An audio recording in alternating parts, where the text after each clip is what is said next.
Okay,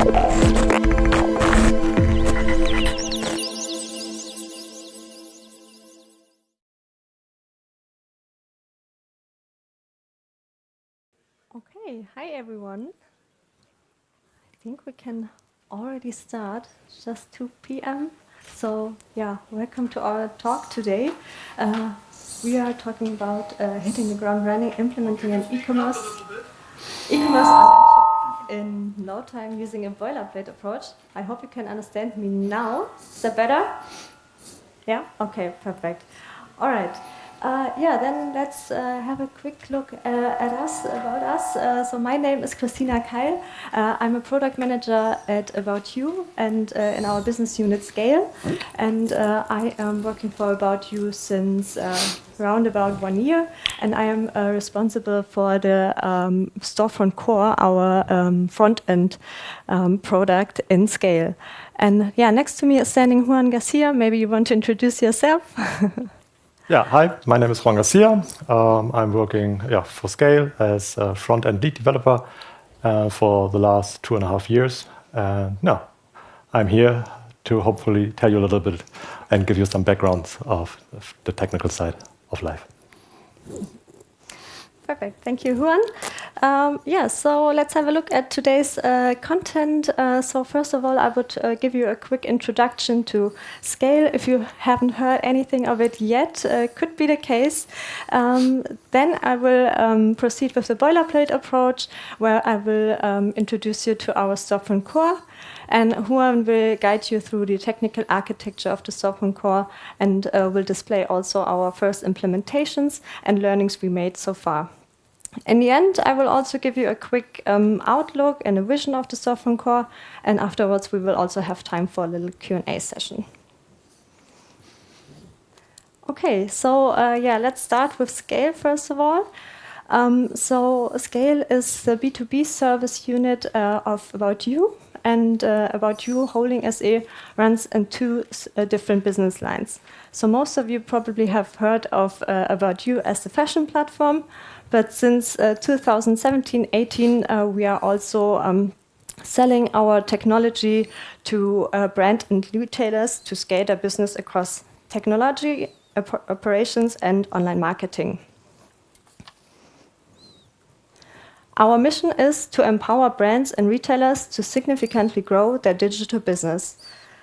The unit consists of over 400 employees across Europe, making sure our engine is continuously fine-tuned and enhanced. And as mentioned before, the About You platform runs also on our Scale tech stack, which is why we have already an intrinsic motivation to innovate ourselves constantly. And Scale is specialized in a B2C commerce, where services work already out of the box and are flexible in use. We have already over 100 online shops live in over 26 countries.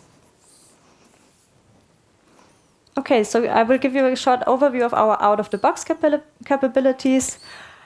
We offer the product management, which also includes product data handling and catalog management, the shop management with the multi-shop management, price handling and promotion, the headless front end with shop application, component library and CMS integration, as well as the checkout with payment and user authentication, and also, last but not least, the order management with the end-to-end order processing and stock management. But today, we want to focus on the front-end part.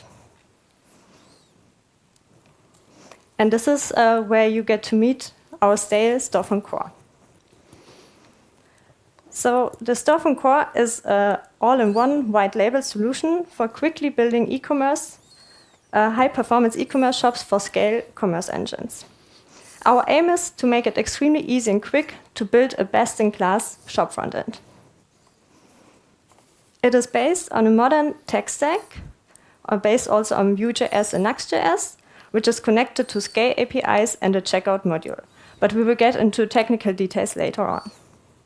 It consists of two parts. So first of all, we have the Storefront Core, which you can see here, which is green highlighted, where we have all the business logic included, as well as integrations with our Scale commerce engine backend. we have helpers and mappers, composables, as well as the API layer. And then, next to the storefront core, we also have our demo shop, starter kit, white label solution. You can call it however you want. And it provides a full frontend, inclusively all features and pages that are required for a modern front. It is built in a way that makes it very easy to change, extend, or replace the whole appearance of a shop. It provides a very fast performance while still delivering optimal SEO and mobile experience due to server-rendered pages. The advantage of our boilerplate approach is that the effort of launching a new commerce shop is drastically reduced, since you only have to focus on developing UI and some customized features. Yeah, but starting in the beginning, and how our storefront core has evolved over time and shortened the development time of a new shop frontend. So formerly, we had a development time of a new customer shop frontend up to 12 months. We had a lot of dependencies in the old storefront core where we were using Angular, and when it came to client-specific adjustments in frontend. Our developer speed was more average due to a complexer technology, and hence also the onboarding of new developers took longer. Today, our development time of a new customer shop in frontend is only about 2 to 3 months. We have client-specific adjustments that can be mostly handled in a shop frontend, and the new storefront core stays clean and simple. The developer speed increased as well due to a simpler handling of configuration and customizations within Nuxt.js and Vue. And hence, onboarding speed of new developers increased massively. So, looking at the white label solution of our frontend, it is already fully featured with standard e-commerce components. It includes product listing and detail pages, a category tree navigation, filtering, sorting, a wish list and a basket functionality, a complete checkout integration, best-of-class user tracking and SEO elements, as well as internationalization and integration with a headless CMS for managing content. But now we are getting to our demo time where I will show you our storefront core and the boilerplate. 1 second.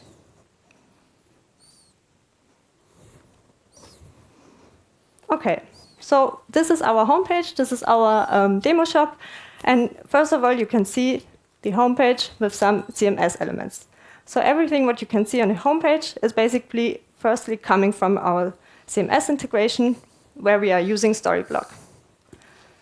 So having a look at the homepage, we can firstly see a hero slider where we are able to upload images and redirect to categories or wherever we want. Then we also have a image slider where we also can add simple images and redirect to the categories or whatever pages we flexibly want to use. The same is for clickable images, which you can see here now. And a product slider where we are able to define product IDs, which are also connected with our backend. And when clicking on a product, we also get redirected to the specific product detail page. Yeah, then we also have the possibility to add SEO text below a page, which you can see here now, and also to define a footer. Then scrolling up, we can use the search bar, where I wanted to have a look for new blouses, and you can see some results in here. Clicking on all results, we can see our search result page with all the blouses I was looking for. And then we also have our navigation, which is also connected with our backend.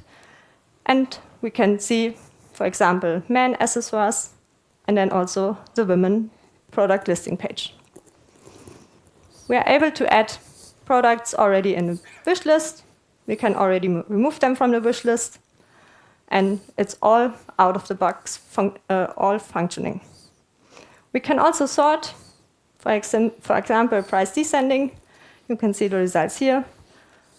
and go back to the newest products. We can also filter. So if you're looking for a red t-shirt, then you can find them here.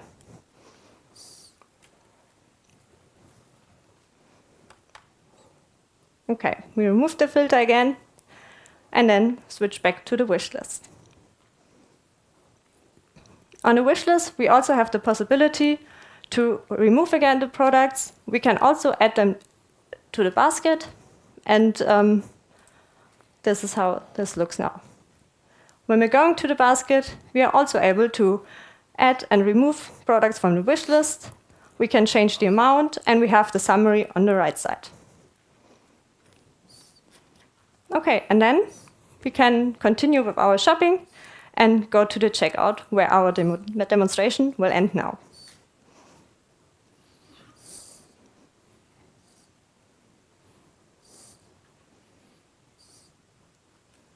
Okay, so that was a short demo time, and if you have questions later on, please let me know, and I would hand over to Juan, who will now proceed with the technical architecture.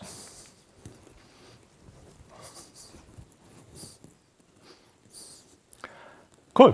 Thank you very much, Christina. I think we covered now a lot of features, great features of the demo shop. So I think it's now also important to have a look on some technical details. And yeah, let's say, imagine there is a developer sitting in front of a white paper or, I don't know, a screen with an empty file. And you need to solve some tasks there. And one task is to create a demo shop, a white label solution for other developers in the future to be able to start the application, to start the shop, and to be really productive at the end for all the clients out there. So it sounds at the beginning a little bit of tricky, and maybe you get a little bit stressed, but there is a solution. Scale. So the thing is that Scale itself offers us the Storefront API. And this is our first helper in that case as developer that you can rely on. So the Storefront API offers us a lot of endpoints that we can use, providing all the information regarding products, categories. We can filter, we can sort, we can add items to the basket, we can remove items from the wish list. We can also manage campaigns. So altogether, the complete part related to e-commerce is provided and handled by that Storefront API. And we can rely on that API because it's bulletproof, right? So our About You retail shop is also using the same kind of system. And I think we went through a lot of different Black Fridays and a lot of requests there to show that it's a system that gives every developer some trust to develop with. Then there's also the checkout. So imagine you would need to handle user management, to think about how to store user information, data protection, all that stuff. So not for us. There's a checkout. We just need to implement an iframe, some OAuth authentication, and the rest is up to maybe, some session usage and all of that, but then there's also the complete checkout process. So imagine you would need to implement payment methods, credit card, Klarna, whatsoever. So I think I'm getting right now nervous when I'm just thinking about it. But checkout is taking over. It's just a web component that we need to implement. Just inject there a basket ID and that's it. So we are fine. At the end, after the purchase, we will be redirected back to our order success page and back to our own application. So, and everything else is covered, also kind of a protection layer. There's our security team and our ops team. So also a team that we can rely on, ask if everything is fine, if everything is protected. And now you sit there as a developer and it feels much better, right? So you can lay back, put shoes on the table, but maybe too early. There are some other tasks and challenges that we need to cover. So in one challenge is, as an example, to use a backend for frontend, so kind of a Node Express server. We need to communicate with that checkout using the back channel. So we need to solve this somehow. Then there's SSR rendering, of course. No-brainer, we need this. It's a must-have for the optimization. Then there's also caching, a topic. So yeah, the Storefront API is really powerful, but yeah, I think caching itself is always way faster to get the information directly from memory. So yeah, we need to think also about some solutions there. Then think about state management, I don't know, routing, internationalization, tracking. Also to think about bigger companies maybe want to share some technology, some knowledge there. If they implement, as an example, for one shop, a store locator, they maybe want to reuse it with a different shop. So we need also to think about that topic. But I think the most important topic is to be developer friendly. So it's great to work on those challenges and to have a product at the end, and then it's only, I don't know, spaghetti code. And if another developer will need to jump in and to continue the work or to start initially, then yeah, it will not help nobody. So in this case, this is the most important part, to develop something that is really a boilerplate that really helps developers to proceed and yeah, to find and be productive. So we decided to use Nuxt.js. It was also a longer journey to get to that decision. We proved some proof of concepts and all of that. But now I think we can be really happy with that decision. Nuxt.js offers us developers from the beginning, it's a universal app, so SSR rendering is working out of the box. So with no big need of setups and complicated stuff, it just works. So the wish list, basket page, product detail page, whatsoever, is working directly with SSR. Then there is the great project structure by default. So every developer with some experience with JS frameworks can have a better understanding. So if they're searching the wish list page, they will know it's in the pages directory, or there is a plugin to be implemented, or a component, or whatsoever. They know how to find it. It's way easier to get into it and to proceed and to continue the work than the Node server, as mentioned before. When we build the application, the Nuxt application, it will start automatically. The server is there. We can just implement some middlewares to connect to the checkout. As mentioned before, using the back channel, we can implement and exchange access tokens. So everything is implemented. We just need to start it, and it's there for us to use it. And then for the internationalization, there are some plugins also offered by Nuxt to handle things like, I don't know, to use path-based approach, domain-based approach to handle the languages. Everything is at the right place. We can implement external tools like Crowdin, connect to those languages. So everything is set up in a way that, yeah, developers feel good with it. And yeah, it's a complete application that we can start and we can work with it.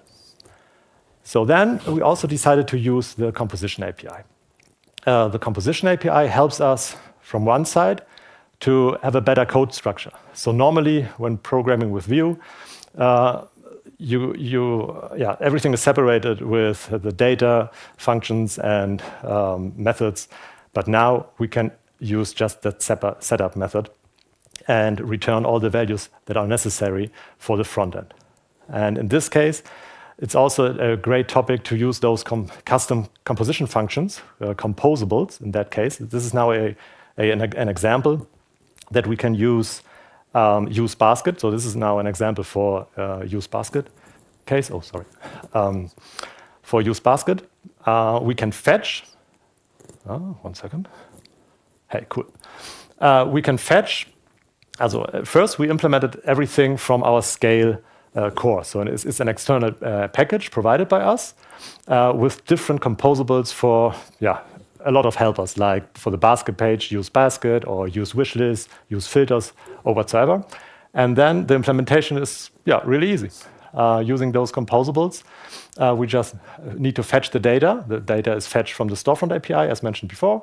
And then we can reuse those variables in the template, in the front end. So as an example, basket fetching is a Boolean, true, false. So if you want to show in the template a skeleton, a loading skeleton, you can rely on that variable here. Then there is the data to loop through. Then there is a basket count just for that typical sentence. There are 20 items in the basket. Yeah, exactly. So this is really helpful. And really great is also the state management that we can solve with the composition API. So normally we would need to introduce some things like Vuex to handle that state. And normally when we use a shop, we just need to keep an eye on the top navigation to show that small icon, to show the amount of items within the basket. So here with the state management, we can share with those composables the state of the basket count, as an example. And we don't need to install all that complicated libraries. We can rely on the composition API to use this. And that, yeah, at the same time, we can save a lot of code and lines of code there.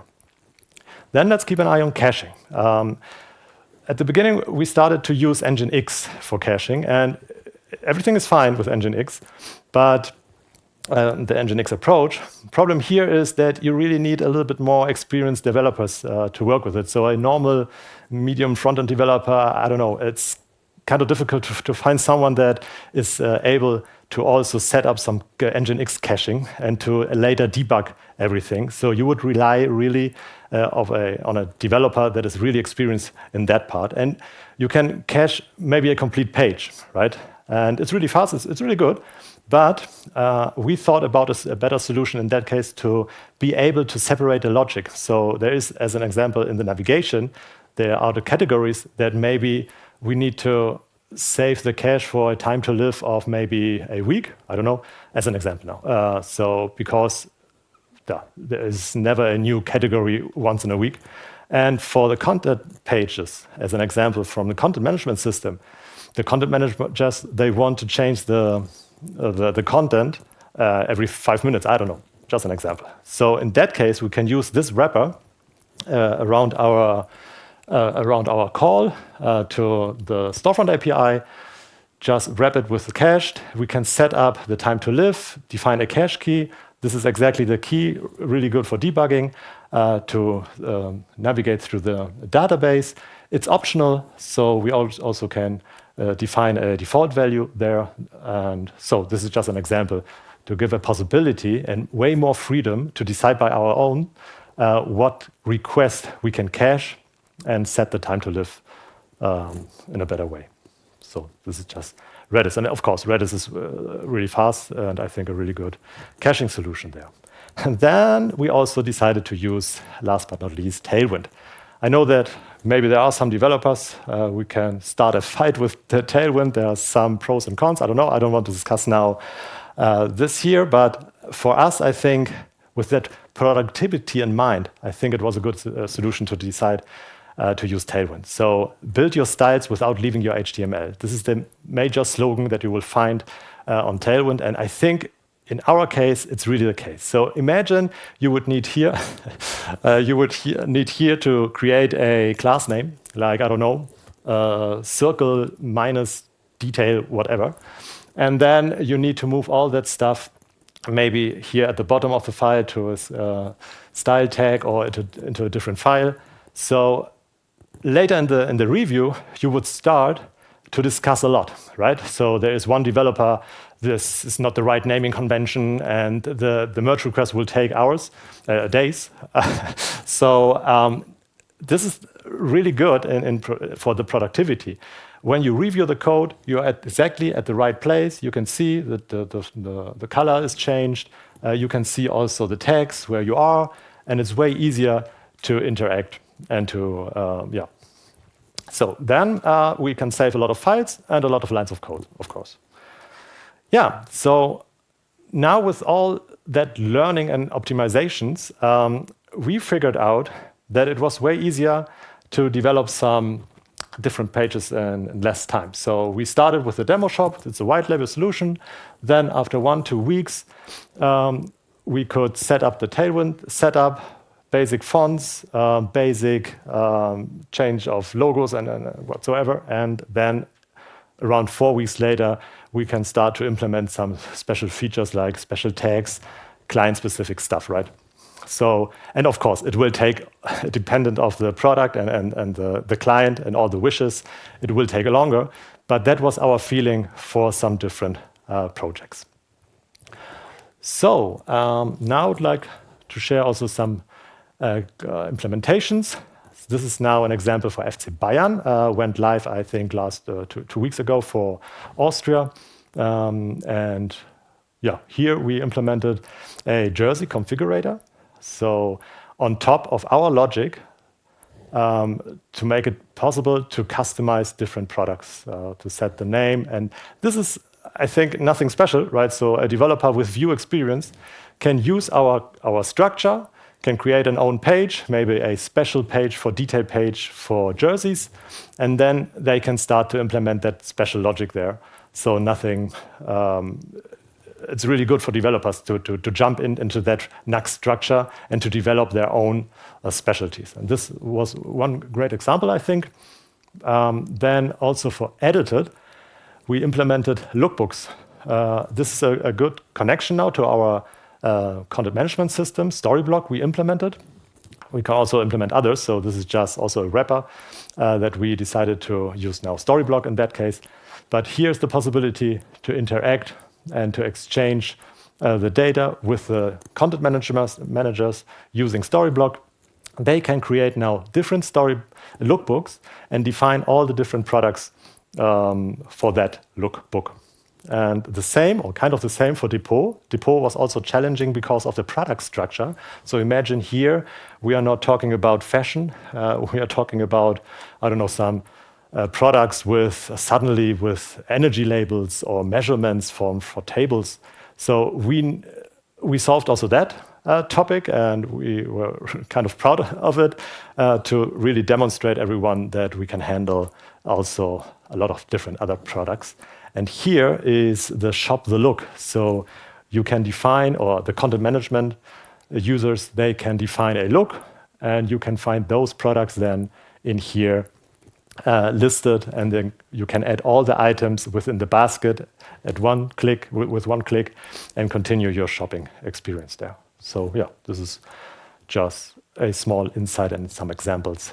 We use our white label solution there.